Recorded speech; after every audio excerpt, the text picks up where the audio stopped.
I've said NGOs are in transition and they need to adapt to these new realities. It is not going to be business as usual. When the money comes back in, it's changed, it's gone. You have to be resilient, you have to be robust, and you have to be able to respond to the opportunities that are there. So there are a number of things that you need. And you need to be able to leave behind a lot of the sentimental and emotional baggage that perhaps is part of your identity but is going to slow you down. But above all else, I put here funding for the transition. I meant to say resources for the transition.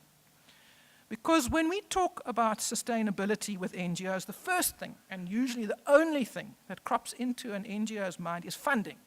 Where am I going to get money for this year and next year's budget? And I want to say resources and sustainability are two sides of a balance sheet. It is about income, yes, but much more fundamentally, it is about assets.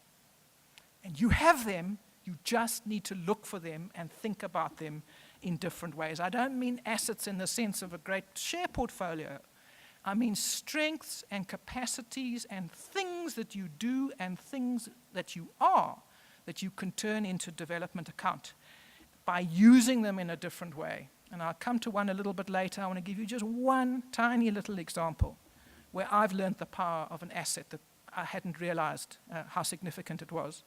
I'm involved with a small children's NGO in Grahamstown. It has the most beautiful building in the township that was built 30 years ago. It's been extraordinarily well maintained, and it's a warm, welcoming place. And there are kids there every day. There's a caring, loving adult presence.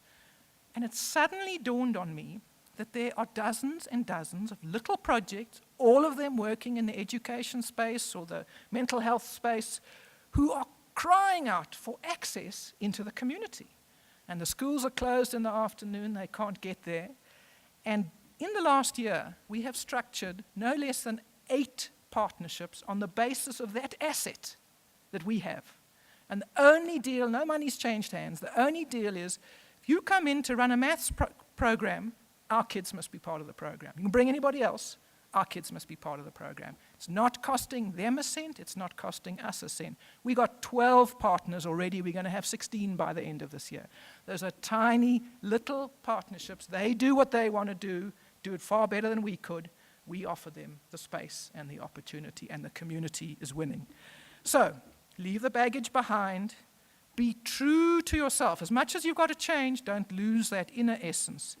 These alliances, these partnerships, these ways of working, talking with other NGOs, doesn't mean you have to merge, doesn't mean you have to surrender your identity. It just means you have to share ways of working. And above all, communicate, communicate, communicate. It's one of the things that we just don't spend enough time on and put enough resources into. And if you're not telling your own story, nobody else is going to. Okay, that's the one side of the equation. What's the other side of the equation? CSI is in as much transition, if not more, as the NGOs. So what are we saying?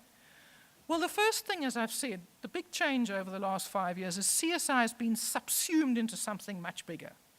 It's called social and enterprise development. It's called government relations. It's called everything. And CSI has been sucked into and redefined, and you'll see that you can track that in the trialogue reports every year, into something that is trying to address at the same time a number of different corporate imperatives. Now, the good news is there's a whole lot more money, and there's a whole lot more commitment. The bad news is that the boundaries between different things, between stay in business capital investment, between government relations, between community engagement, have been blurred. And part of the challenge of you, the CSI professional, is to keep those corporate imperatives separate, or at least be conscious of them, because they don't always overlap. And part of the challenge is to try and meet and deliver to these different agendas with different stakeholders within a single operation. Which means you have to up your game internally. This may sound like a strange thing, but you've got to work to build reputational capital within your company. You must not be seen as some afterthought operation that they'll come to when they've got problems or when they've dealt with everything else. You are not the poor man's marketing department. You need an active voice. You need a seat around the executive table, but you've got to earn that seat by demonstrating real value. And one of the biggest ways in which you can really add value into the lives of busy executives in other functional departments is you can be a bridge in our deeply divided society between one set of realities, which is where you go and you do your community development work, and the other set of realities. And that is an extraordinarily untapped source of value.